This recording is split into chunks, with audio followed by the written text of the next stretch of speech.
चतुर्थीच्या सर्वांना खूप खूप शुभेच्छा. स्वामींच्या कृपाने आपल्या आयुष्यात आरोग्य कायम राहो आणि तुमच्या सर्व इच्छा पूर्ण हो स्वामींचरणी प्रार्थना.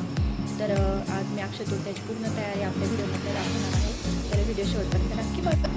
तर सकाळी उठले, सगळं अंगण वगैरे झाडून घेतलं, घर स्वच्छ केलं, आंघोळ केलं आणि त्यानंतर अगोदर सगळ्यात पहिले पोळ्यांचं पीठ मळून ठेवलं, कारण पीठ मळलं व्यवस्थित तर मग पोळ्या आपल्या खूप छान होतील. आणि त्यानंतर भात लावून दिला एकीकडे आणि एकीकडे डाळ शिजायला टाकली. तर गुळवणी करणार नव्हते, पण म्हटलं काहींना नाही आवडत तर रस्साबरोबर पोळी, तर म्हटलं गुळवणी खातील. तर थोडीशीच केली होती गुळवणी, कारण का आमरस असल्यावर गुळवणी नाही करत आजच्या दिवशी. तर इकडे डाळ शिजवून घेतली, डाळ शिजली, मग एकीकडे आमटीला काढून घेतली आणि डाळ परतून घेतली छानपैकी आणि त्याचं पुरण करून घेतलं. म्हटलं तर तोपर्यंत आमरस करून घ्यावा, आमरस केला का तो थंड होईल छानपैकी. तर मी असंच प्रकारे आमरस बनवते बरं का. साल वगैरे काढून घ्यायची त्याच्या अगोदर आणि मग नंतर आंबा कट करून त्याचा रस बनवायचा, कारण की मग आपल्यालाही कळतं की आंबा आतमधनं खराब आहे की चांगला आहे. तर थोडीशी गरजेनुसार, कारण आंबा खूप गोड होता, केसर आंबा होता तो, गरजेनुसार साखर आणि थोडीशी वेलची पूड घालायची बरं का त्यामध्ये, आणि थोडंसं चिमूटभर मीठ टाकायचं, कारण की आमरस थोडा पातळ असतो ना, तर त्रास नाही होत. आणि आमरस वगैरे करून घेतला. तर लगेच इकडे भजे ठेवायला घेतले, म्हणजे काढायला घेतले. तर अचानक गॅसला काय झालं काय माहिती, अचानक त्याची फ्लेम कमी झाली. तर दुसऱ्या गॅसवर मी ठेवला आणि पटपट स्वयंपाक करून घेतला.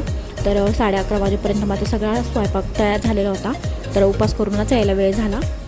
तर पापड वगैरे हे बघा, आपण घरी बनवलेली कुरडई पापड आहेत, तर खूप छान असे फुलत होते. मी कुरडईचा रिव्ह्यू त्या दिवशीच दिला होता. तर सगळं करून घेतलं आणि म्हटलं पुरणपोळी गरम गरम, त्यांना फोन केल्यानंतर आपण गरम गरम करून घेऊया. तर पोळी गरम गरम खाण्यातच मज्जा आहे.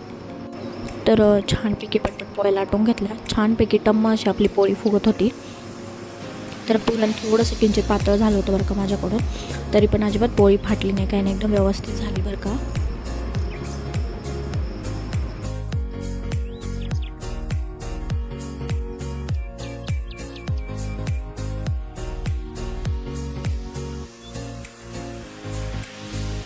आणि आता आमरस वाटीवरती ठेवून दिलेलं वाट्या काढत होते बरं का.